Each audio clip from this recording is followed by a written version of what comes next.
On today's episode of the Command Center podcast, we've got B. Mitch, future Hall of Famer, man, in the house. And we've got, it's a free agent frenzy, man. We talk Laremy Tunsil, we talk Odafe, Oweh, we talk Tim Settle, and everybody we've signed so far. And then we Frankenstein our draft prospects using historical legends for the Washington Commanders. That all starts right now.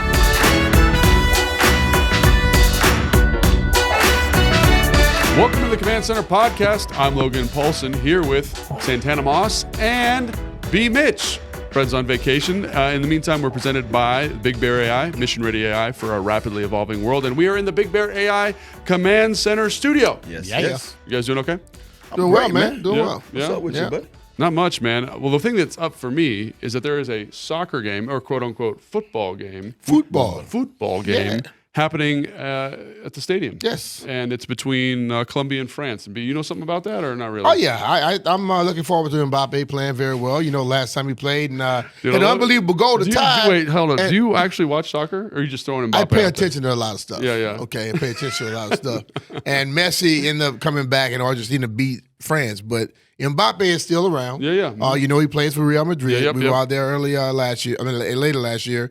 But they have James who plays for Colombia. And I think they're building up to the World Cup. And I think they're having all these international friendlies.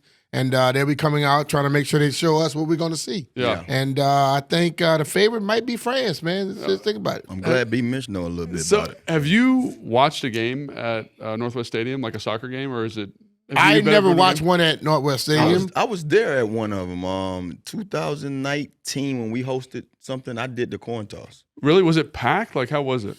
Bananas. Listen. Yeah. They just had a game up in DC United. They trying to put a team up in Baltimore, and they had the team with Messi on it came up. Yeah. They had the largest attendance ever. Really? With all the Ravens games, they had the largest. No kidding. Yes. Dude, soccer is a big I think people sport. sleep on it, like, because again, like Messi, like people are like Michael Jordan, whatever, but like Messi's like a different, like the pull of soccer is so much more significant than any of the sports. It's international, man. Yeah. And I can tell you during the World Cups, I haven't been to a World Cup game, but I get up at 3 in the morning, 4 in the morning, depending on where it's playing, to make sure I can talk about it on the radio. Yeah, I mean, I grew up playing soccer, so I really enjoy it, but I haven't watched a ton of soccer since, obviously getting into the football thing. So, I mean, that'd be a great opportunity. And at the stadium, the game is going to be Sunday, March 29th, 3 p.m. There's going to be themed concessions, which is a big deal. So there's going to be Pamas fritas. Does that sound right? Pamas fritas? That's like French fries. It's like French fries? That sounds like it. Yeah, right? Don't ask me. Because Papas fritas is French fries, but Pamas is different, I think. It's some type of fry. I'm going to say that. News, man. Just I'm looking for the There's going to be, Colombian empanadas. That's the one that I love empanadas. I love them, man. Yeah. Like, it's just something about them. Especially when they're spicy. Dude, I don't know if I've ever had a spicy, like, you get spicy pork in there or something. Yeah, you can do Because I usually get chicken or beef. You can do the ground beef, whatever, but you can make it spicy. Last time I had some in Puerto Rico. They was like, I would go to the same. I don't even know the restaurant's name. I just knew where it was at on the strip, and I would go there just for that. Just serve them things up. I ain't had nothing else but those. That was one of my favorite things about going to Madrid was the empanadas. Because everywhere they were like fire. Like you get a little appetizer, a little tapas, and there's some empanadas there. That was pretty good stuff. And then there's also going to be mac and cheese, which sounds like it's not themed. Just sounds like mac and cheese. Yeah. It's not. Oh, it's themed mac and cheese. Thank you, Jason. We'll be themed. How you make it themed? How you gonna theme the mac and cheese? They Maybe probably you gonna put put their little special sauce in it or something. From one of those countries. Yeah, countries. from France or from Colombia, maybe. They know they're gonna pull us in with the mac and France, cheese. it's gonna be small. It's gonna be a small serving. I know that. So obviously, like we're excited for the soccer game there, the football game. That's going to be a ton of fun. Remember, March 29th at 3 p.m. And check out some of those themed concessions, man. That sounds like going to be some good food. That should be fun. And again, Fred's not here. He's on vacation. But if you need to get your Fred Smoot fix, there's a Get Loud Goes Late night. Stay up late Friday night, WSA, 1 a.m. in the morning. You're going to get a Get Loud episode, which seems, I don't know if I love Fred that much. If you're trying to go to sleep, you don't want to listen to the show. If you're getting ready to go out, you might want to check it out. Yeah. That's going to be a long morning listening to some a loud mouth. Dude, have you watched that show at all? Have you watched Get Loud at all? Yeah. Dude, the stuff they talk about on there is just crazy. Rare form, man. Yeah. That's why he gets so lathered up when it comes to be on our shows. He be ready to go. He be in rare form already. But you know what's funny is like Michael Jenkins is the host of that show, and Fred's obviously like the star. But like Jenks just lets him go. Yeah, it's like we're supposed to be talking about this. You got to be like a jockey, man. You got to know when to pull the reins when to pull him back, let him fly. When to pull him back a little bit. Just running. Yeah, just let him go. You just do. You don't hit him or nothing. Just let him go. Have you seen what movie is that? My daughter's really horseback riding at the moment. Have you seen Seabiscuit, the movie? I saw parts of it. Yeah. Oh my gosh, my daughter loves that movie. But in the last scene of the movie, the horse goes absolutely crazy and runs the fastest lap time in the history. And what did the jockey? Jockey let him go. Jockey just let him run. Let him run, man. So again, yeah, that's what Fred is. He's a horse. Jenks is the jockey. Sometimes you just gotta let him go. Just let that man run. That horse don't listen most times. That horse ain't gonna come back every now and then. Lead a stable. That's exactly right. So that's our, those are kind of our housekeeping things. We've got the soccer game coming up March 29th. Make sure you buy tickets for that. And we've got Get Loud Goes Late Night. That is this Friday night at 1 a.m. So if you want to stay up, listen to Fred. I know you guys love him. Make sure you check it out. And then now we've got it's a free agent frenzy, man. That's powered by Big Bear AI, mission ready AI for a rapidly evolving world. And we kind of broke this up offense, defense. Yeah. Let's start with, to me, maybe the most important signing. And that's going to be Laremy Tunsil, the left tackle, obviously, that we traded for last year. Yeah. Played really well. This seems like a huge deal for the franchise. Get this thing done. Yeah. It's not lingering in a training camp. Kudos to Adam Peters. Yes. And just seems like the right thing for the team. Yeah, I think one of the things about that one is just, it was quiet this year. You know what I mean? Like, I heard so much of the other stuff. Last year was like, boom, we got Laremy, Tunsil, whatever, and it was huge.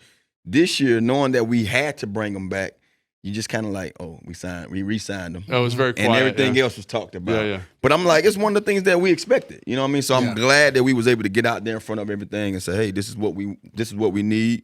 Everybody knows we need this. Let's go ahead and lock them in.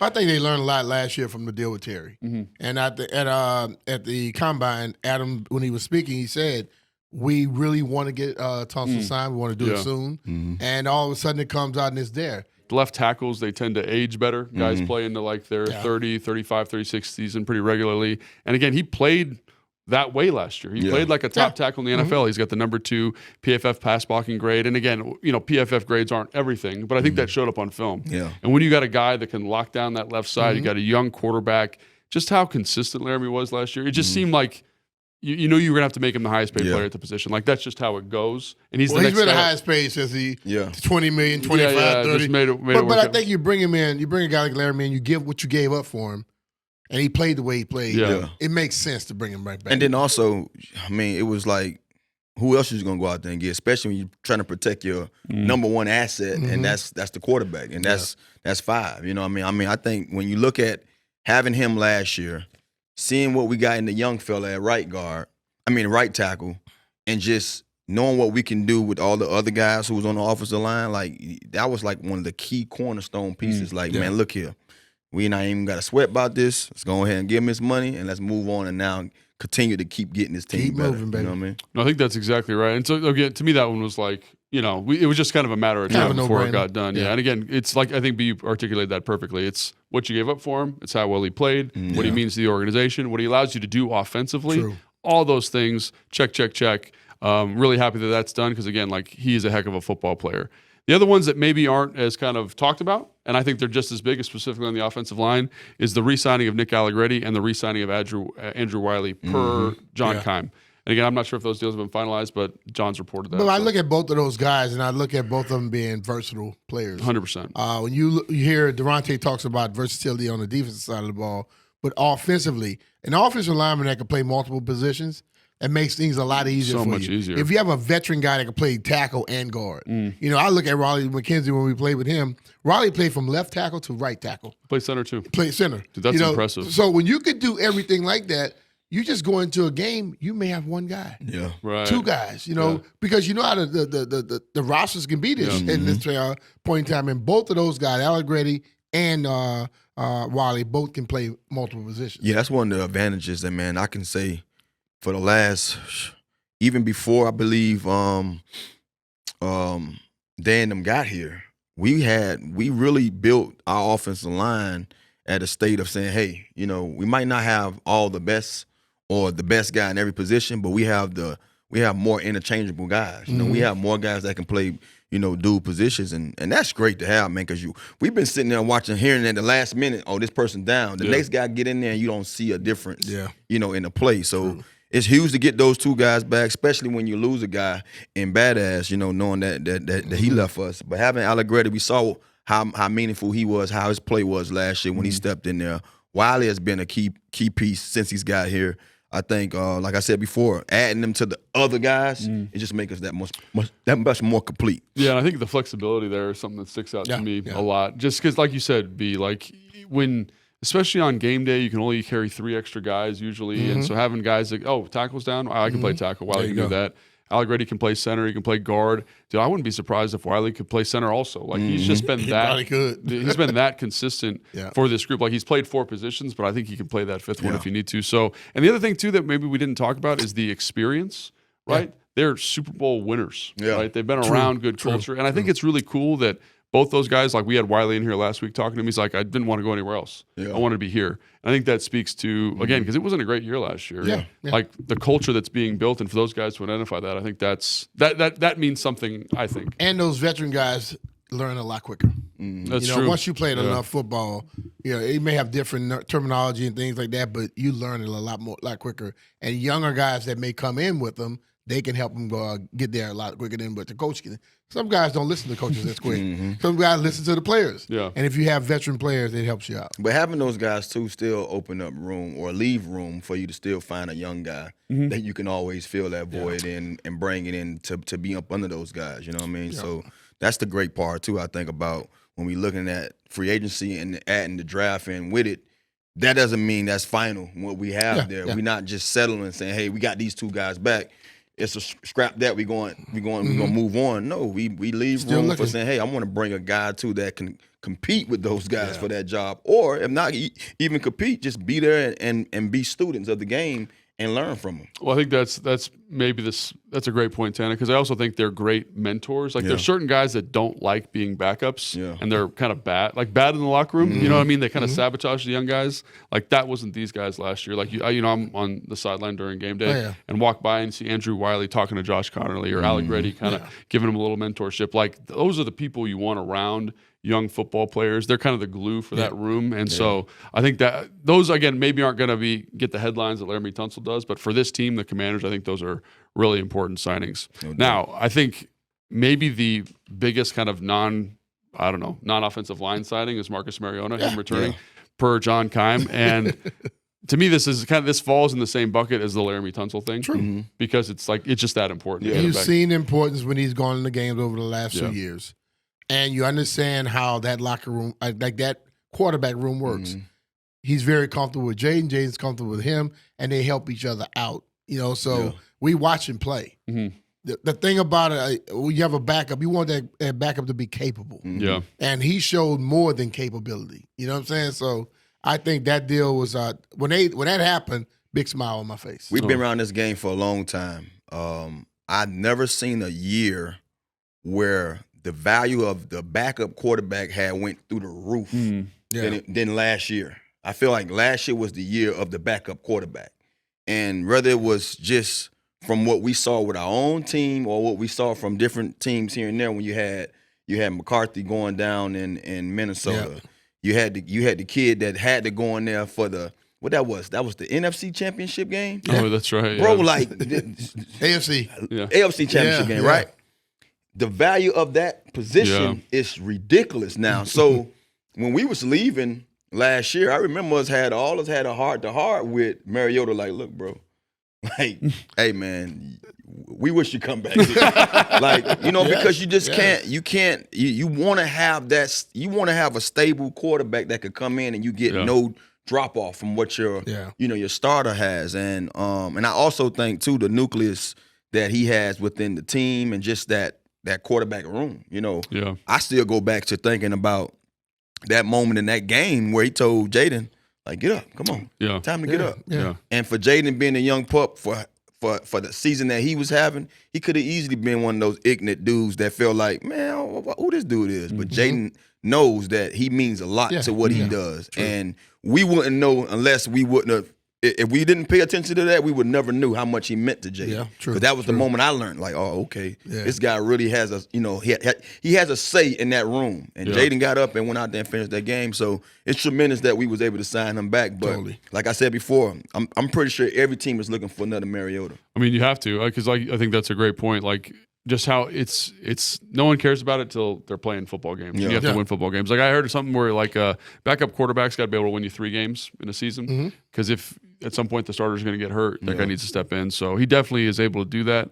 I really wasn't sure if he'd sign back, because I thought there'd be. I thought he was going to have. I thought it was going to be more. I thought if he didn't come back, he was going to have opportunity to go somewhere and possibly be a starter for a little bit. Yeah, I'm a little surprised by that, but again, I ain't surprised. Thank you. That's the league's fault, right? Yeah, we're happy to have him back. We'll take that part. That's the bad part. Man, of the league. He like screw that, man. The grass ain't always green in Mariota, right? Yeah, I feel you. That's a great point. And then the guy that I think most fans wanted back is Trey Burks. Yeah. Obviously is the highlight touchdown catch last year.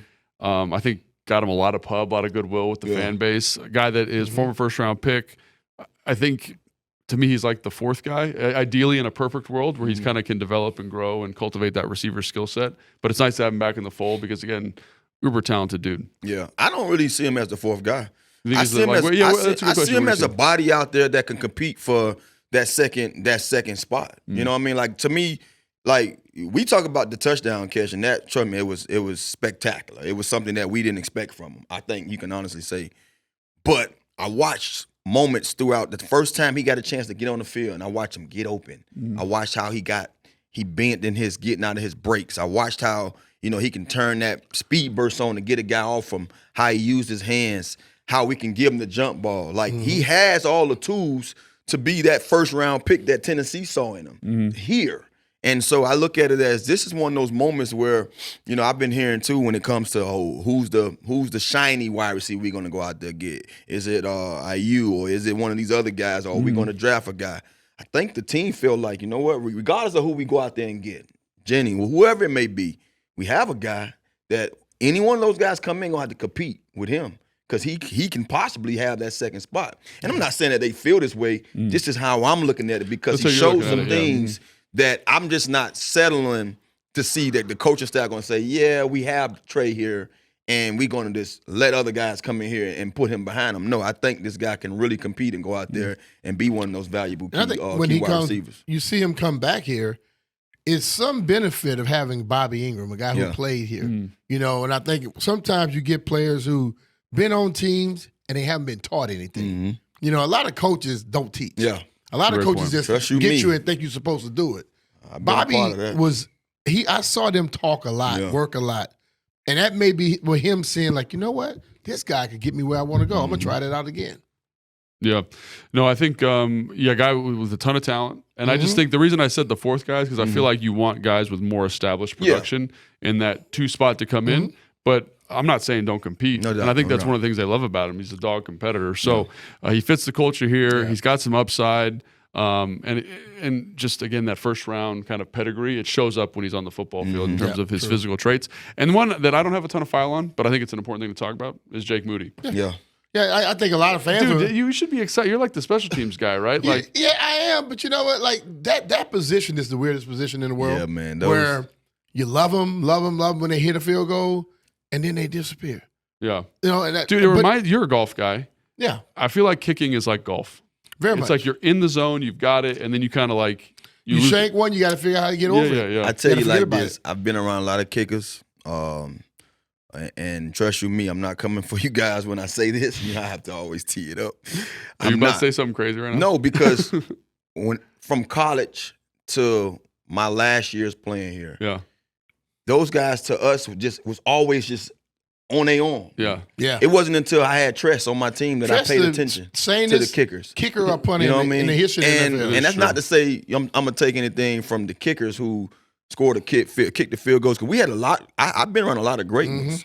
But I still never really paid close attention to them as a stud on our team. Yeah. Tress has been like a rock star.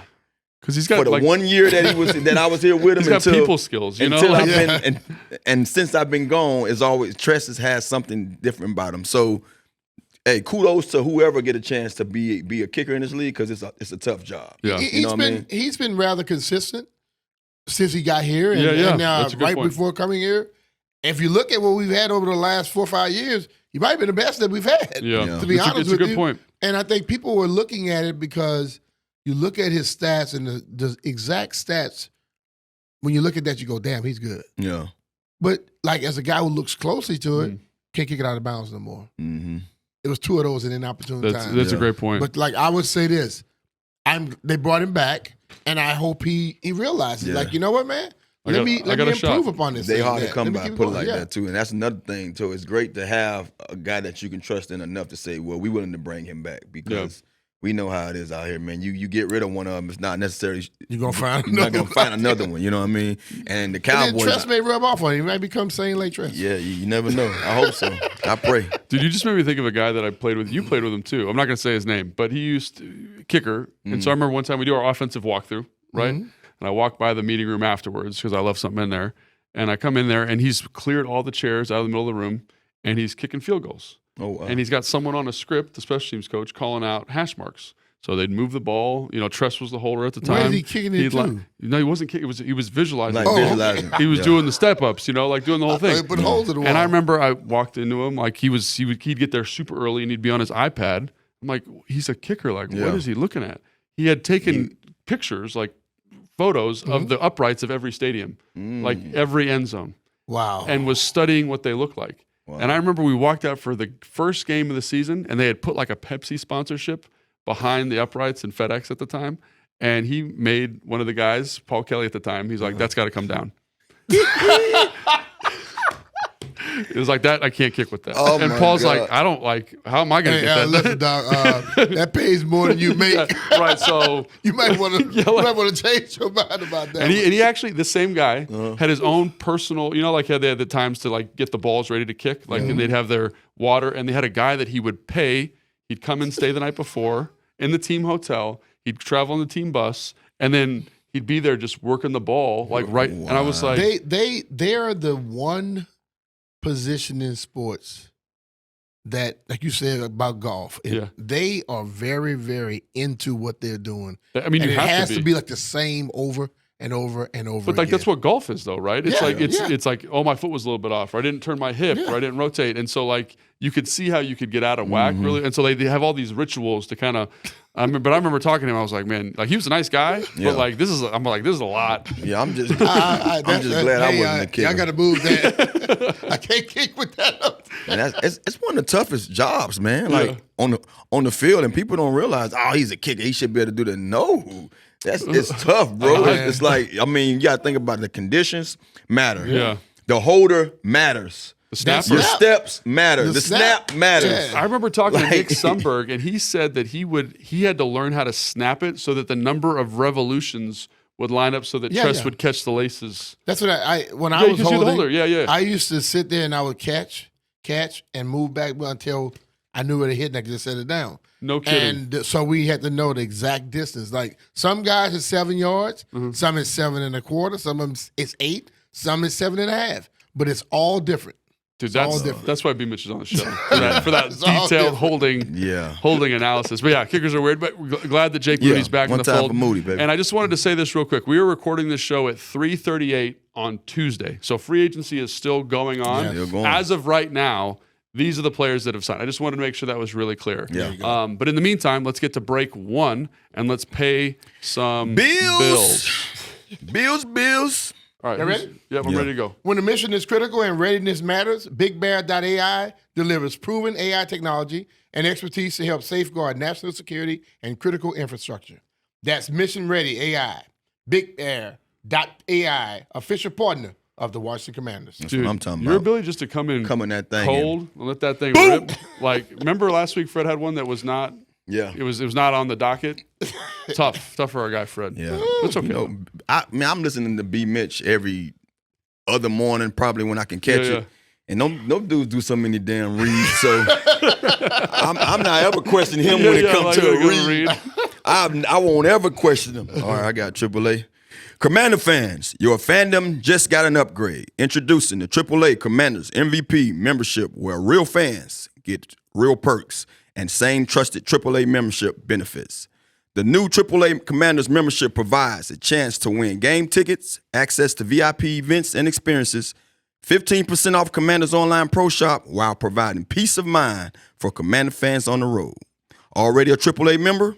Don't sit on the sideline. Upgrade your membership or join today at AAA.com/Commanders. Tanner, you are just killing these reads, bud. Just crushing it. Makes me really happy.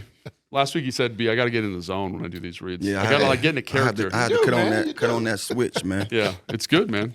It's good. So prior to the break, we talked about the offensive free agent additions. Now we're going to talk about the defensive free agent additions. So offensively, there's a lot of guys that kind of stayed in the fold. A lot of guys returning, which is great. Defensively, there's some kind of big name, big money acquisitions. Number one being Odafe Oweh from the Chargers with a huge deal. Yes. 4-year, $100 million. Give me the money. $68 million guaranteed per John Keim. And, man, so can I start this off real quick? Let's get it. So I kind of thought of Odafe Oweh in Baltimore, right? A guy that was productive, up and down, da-da-da-da. So when I watched the tape from last year, I wasn't sure what to expect. But I cut this tape on, man, and my guy is a ball player, coach. Like, he's got long arms. He's got multiple pass rush moves. He can rush inside, rush outside. He's good against the run. He can drop into coverage. And I just was like, this seems like the perfect fit for this Durante Jones. And I'm not just saying, like, I would be honest with you. Like, the film was that good. Like, he had 10 sacks after week 6. He had a 14.5% pressure rate. Like, dude was playing off his face last year. And when you get a guy like that, see, think about it.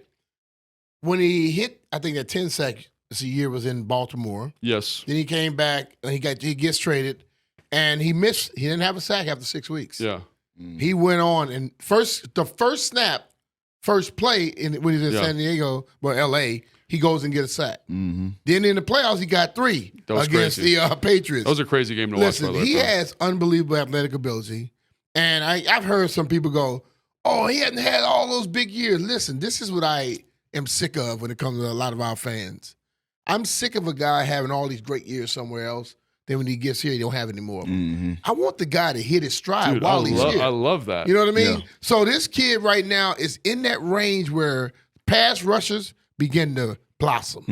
And I'm expecting that. And you look at a guy like Durante, he talks about the way they're going to set people out to go do different things. And with this guy's natural ability and the way Durante may be being a little bit more aggressive too, he's going to be special, man. And just to piggyback on that real quick, Tana, so I just went back and looked at his combine numbers just for fun. Because we're in the combine season. Everyone's talking. Those numbers are out the world. 6'5", 257, 4.39 40-yard dash, 39-inch vertical jump, 11.2 broad jump, which was a record for defensive linemen. Yes. I think it still is.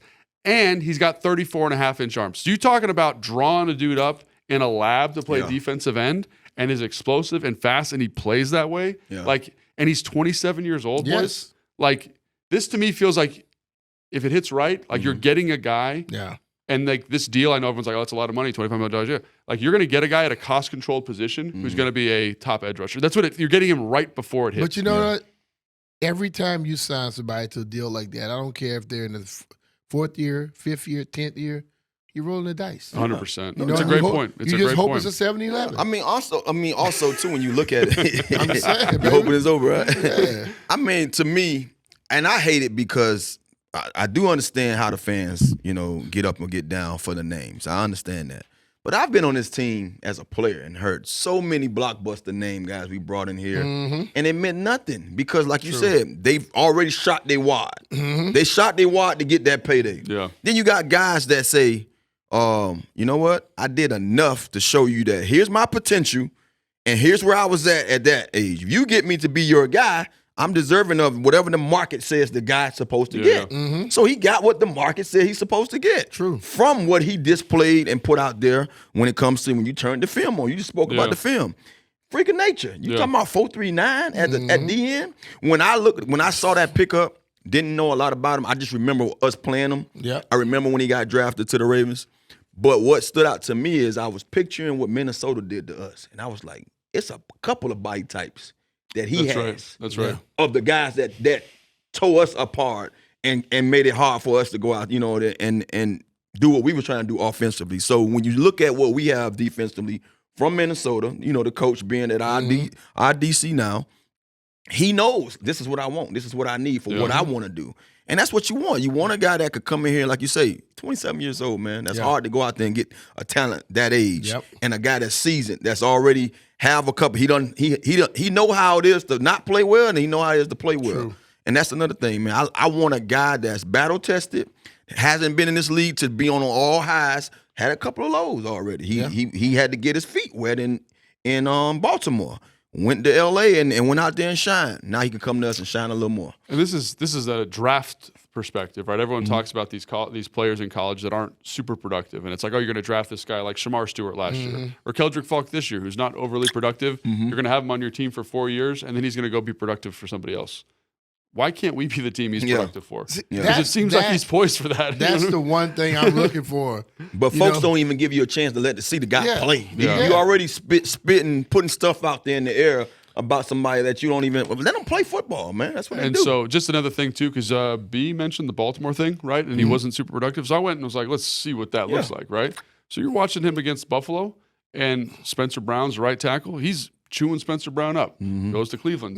DeJuan Jones, he's pretty good pass protecting left tackle. Chews him up, right? Penei Sewell has a bunch of pressures in that game, and you're like, what? He's getting a lot of pressure. Yeah. They're not turning into sacks. Not turning into sacks. But the pressure's there. The pressures will turn into sacks when you have somebody else meeting you at the quarterback. Bingo. Yeah, and Jason got this for us. He's 82nd percentile in terms of like pressure rate. So like that's very, very high. And again, like he feels like a guy, kind of like Dorrance Armstrong a little bit, where you're buying what he can be. What he can be. He's like Dorrance was like this, right? Yeah. In Dallas, and you buy him, and then he goes like this. Yeah. Because he's in the right environment. But we all like that. Yeah. Like when I came from the Jets, I had a 1,000-yard season. And I had one punt year where I was all pro. So you're buying. This is what he can be over here. Yeah. You didn't. I wasn't a Pro Bowler yet. I got here and became a Pro Bowler. Yeah. Had another 1,000 yards. Had the second most single season. Yards in that season. Same way with the guys that I've seen come behind me. Like we brought guys here, and I'm gonna speak of it because I know it was in my room as receivers that didn't even do what I did in my first stint. Yeah. And got paid around the same account, same money I got because of their potential and what they could be. So.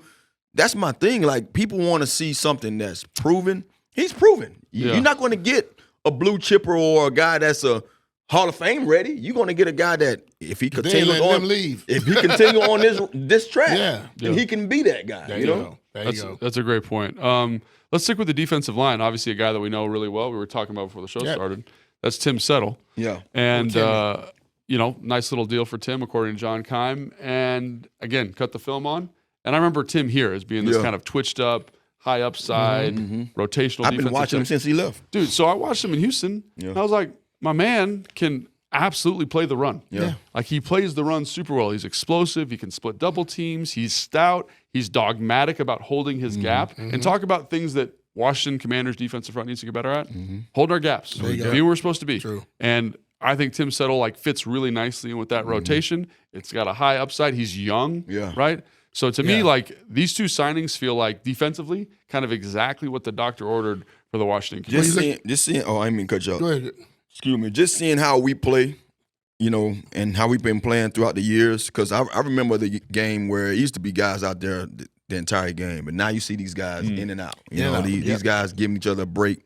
Tim did that when he was here, and he was younger then, and he was still trying to find his way in the league and flashed a lot. I watched him everywhere he's been because he was one of those guys that always raised my eyebrows like, damn, why we didn't keep him around? And when you watch what we've been doing with the guys, with Payne and all those guys, he fits right into what we did a couple of years ago. Now, I know it's a new DC and I know things are going to be different, but being that he can play both, that's what you want in the inside. Yeah. You want a guy that don't have to necessarily say, I got to pull him out now because I'm not sure if he's big enough, lower body, wise, to be able to hold on and take on a double team or not. You know what I mean? So I love the fact that we got him. I love the fact that he's energetic. I love the fact that every year since I've been watching him since he left here, his game has risen. Yep. And now he comes back to somewhere where he's familiar, and it probably might be a little better than when he was here.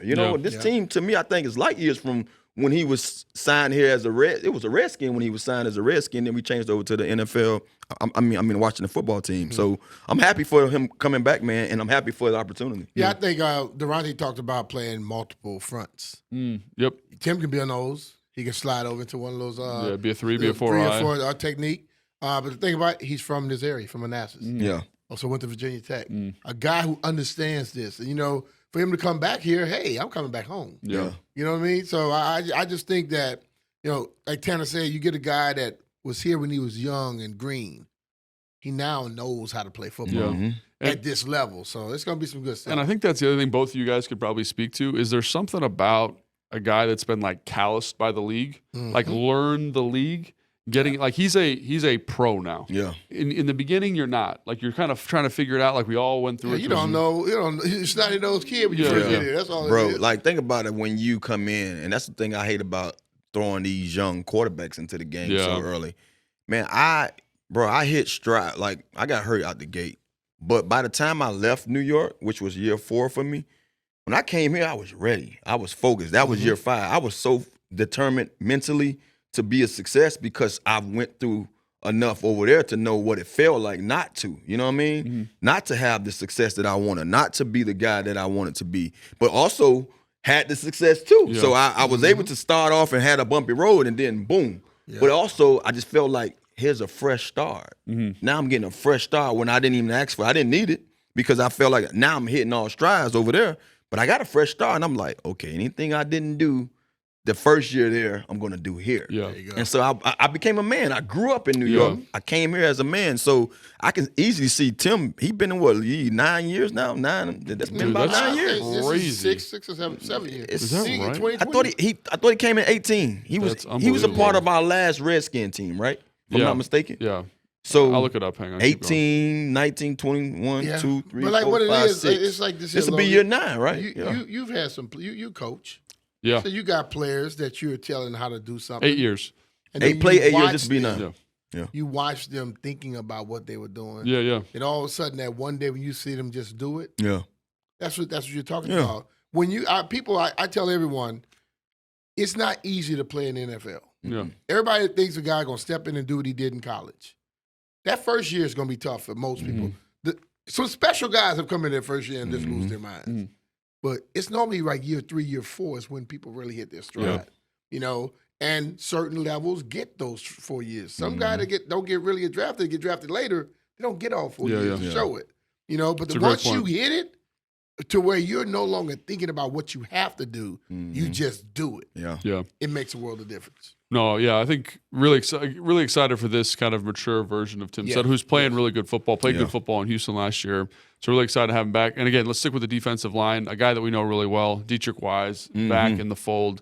Again, feels like the right kind of fit to me because of the culture that he brings, the person that he is. Like I remember, again, obviously in that Green Bay game, everybody's out on the field, dapping him up, like speaks to how the locker room likes him. But B, you talked about front flexibility, defensive flexibility. I've seen Dietrich Wise play every position on the offensive line or defensive line except for nose. So he kind of has some of that to him, and the leadership, what he brings, I think, is also super. I just remember seeing how much of a difference it was when he wasn't there. Last year, man, that hurt it. You know what I mean? And that first game against the Giants, we was like, bro, we didn't know that's what we was getting. Like you couldn't get outside of him. He set the edge every time. And then if he wasn't setting the edge, he was getting back there putting pressure. So I'm like, but damn, we got an ogre, but that can move, that can be disruptive. You know what I'm saying? Like that's how he looked at me. This dude is huge, man. This dude is massive. He's strong too, man. So, man, I'm happy to have him back. I'm happy that most likely whatever he had went through early in the season, the progress of him getting back to full form has basically showed them enough to say, hey, we want to bring him back. So, man, I'm looking forward to big things from him. Yeah, me too. Really excited for that defensive line group. A lot of pieces there to be kind of that I think are going to be building blocks moving forward potentially. And the other guy we signed in the secondary is Amik Robertson. Louisiana in the house. Is he really? Yeah, from Louisiana. Thibodeau. But he didn't go to Louisiana. Where did he go to school? It wasn't. No, he's from Louisiana. He's from Louisiana.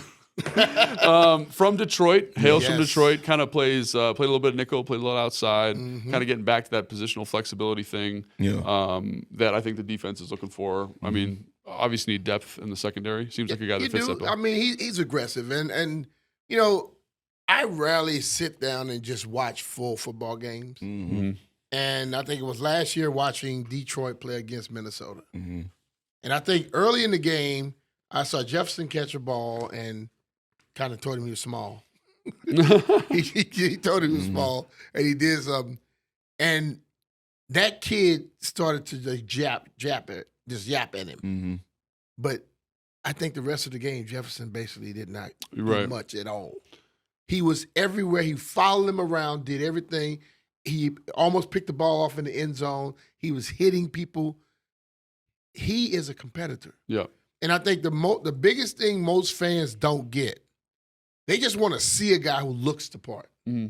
But that guy that's a competitor that shows up when things get tough, and especially if you start yapping at them, they don't let it affect them. Yeah. They play bigger and better.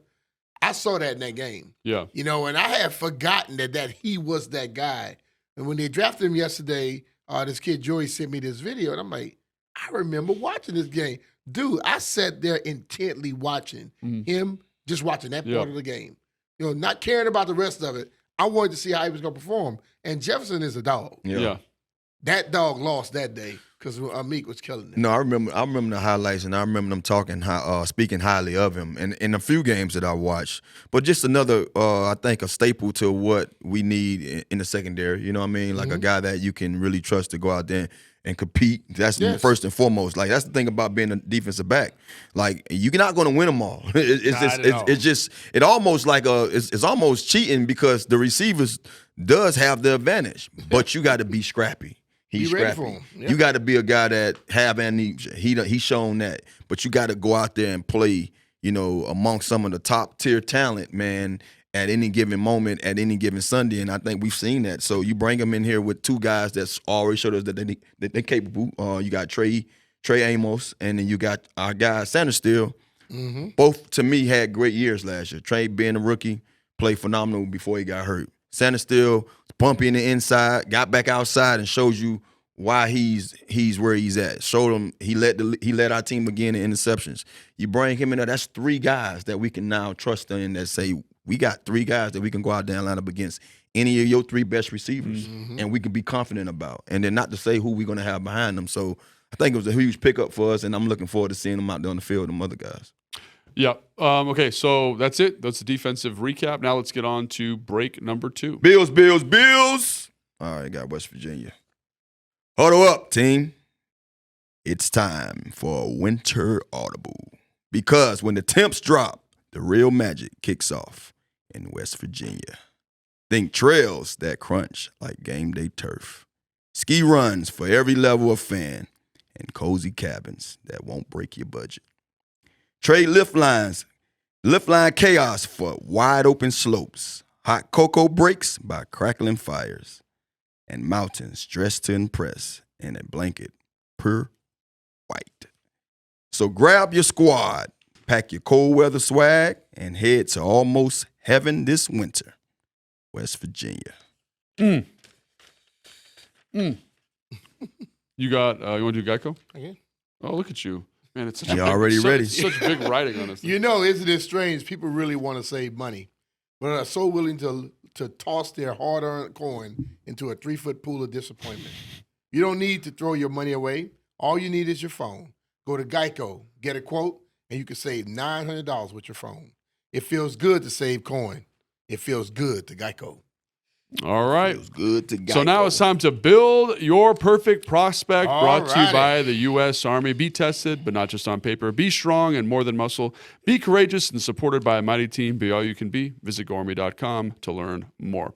Okay, so we're going to have to go rapid fire here because we got some work to do on this other show we got going on. So we're going to go. What we're going to do is we're going to take a former Washington Commanders legend. All right. A trait that they have. Apply it to say make the perfect defensive end. Arm length, foot speed, total speed, all those types of things. And then we're going to apply it to a prospect in the draft. We're going to go quick through this so we can get you some draft names, but also kind of take a walk down memory lane here. Lane? There we go. I got it out. Yeah. All right. So let's start with defensive end or edge, right? So B. Mitch, if you're an edge player, you want arms like Charles Mann. Why is that? Just because he's so jacked? Nah, Charles Mann has some long arms, and I think Charles could walk. He could be walking down the street and he could scratch his knees without bending it out. Dude, I have seen him. It looks they are long arms, no doubt. That's exactly right. Exactly right. And Tana, if you're a defensive end, you want feet like who do we got? Oh, what's the guy I want feet like? Let me put Rakpo out there. Okay. Man. Some Rakpo. Rakapo. Rakpo feet, man. Rakpo was quick on the light on his toes. He was, yeah. And he was also powerful at the same time. Yeah. And if we're going to go, so I'll get the bonus. I'll go intangible. And I'm going to go just like knowing who you are as a rusher. I'm going to give that to Ryan Kerrigan. I often say like it's so important to know what you're good at. Yep. And so if I was going to say we want long arms, right? We want good feet. We want a rush plan. The guy that fits that to a T is David Bailey from Texas Tech. To a T. He's got 34-inch arms. Those are pretty long. Yeah. He's got excellent get-off. And he's got one of the most diverse pass rush plans in the draft class. So I look at that and say, long arms, check. Good footwork, explosive feet, check. Nice, powerful feet, too, on the bull. Yeah. All there for you. So I'm going to say David Bailey. All right. Okay, so now we got defensive back. So Santana. Is this corners and safeties? So I guess, yeah, it's our show. It's our show. Let's do both. Yeah. Here we go. All right. So, Santana, if you're a defensive back, you want legs like? Give me S. legs. S. Sean Taylor. Sean Taylor. Ooh, dude. That's going to be tough to match that. It's going to be hard to match anybody with this view. Because you know what? I'm going with head like Darryl Green. Like in terms of like smarts, right? Yeah, Darryl, like I would watch Darryl on the football field. We'll have man-to-man going. He would not be playing man-to-man because he knew exactly what they were trying to do. He'll play zone. He'll play zone. And when it was zone, he'll be playing man-to-man. Yeah. Because he knew the concept and knew how to come off of it. Cool. So that's a guy who, but he had world-class speed. I mean, that's why you last. That's why you last 20 years too, and have interceptions the way he had. There you go. So I'm going to say bonus intangible. Like I want my defensive back, corner or safety. I want you to be a physical dude, downhill, physical tackler, right? And like Sean Taylor had that. Yes. You know, like even some of the DB, like D Hall had a little bit of that to him. I think it's an important part of the game. So if I was going to find a prospect, so like Tanner, you threw me for a loop here. I thought I was going to be right in line here, easy pick here. But when you said Sean Taylor and when you said Darryl Green, I can't shake this guy, and I'm not just saying it.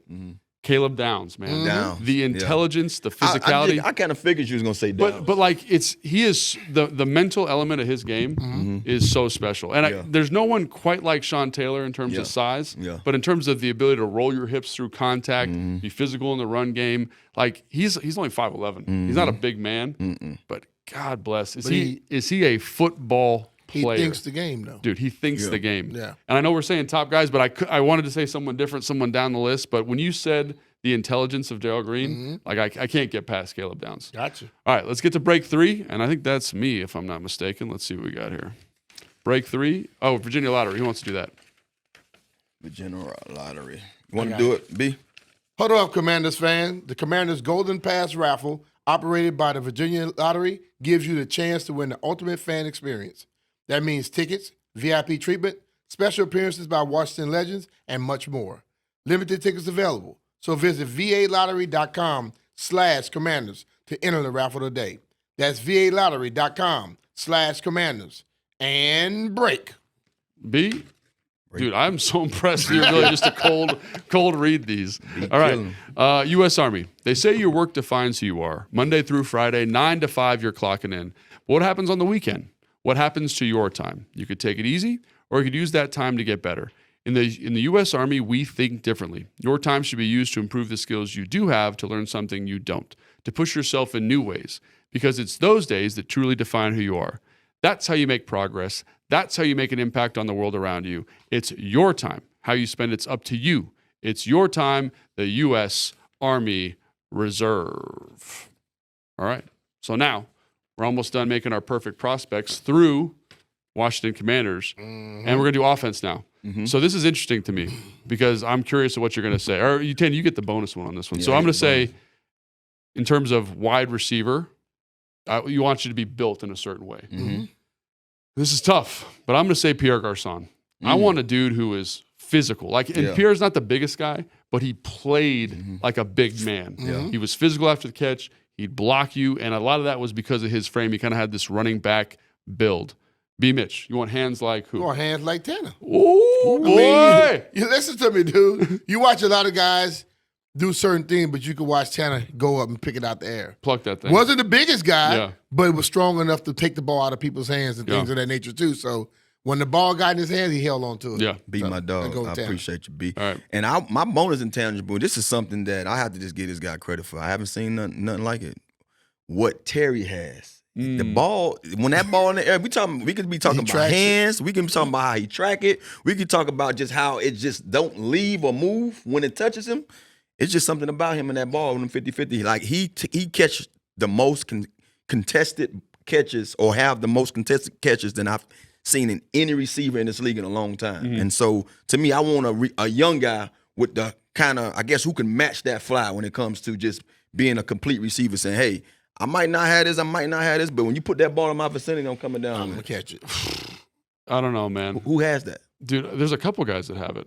So we talked about the physicality. I think about Mekhi Lemon from USC. He's small, but he's physical, catches the football really well. And I think maybe the Tana, when you're like, hey, I want him to catch the ball like Tana, like that's what came to mind. Like, dude is fearless.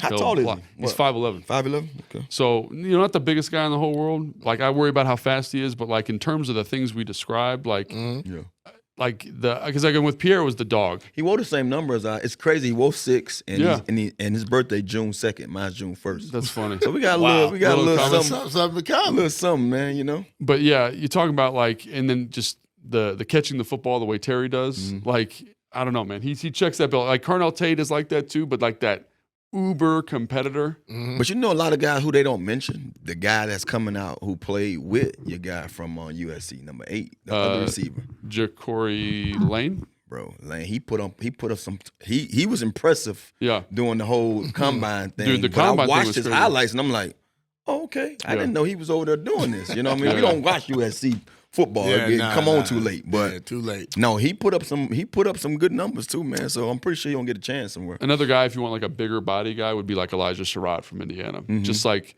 physical, contested catch. Got a little bit of that dog to him, down the board guy.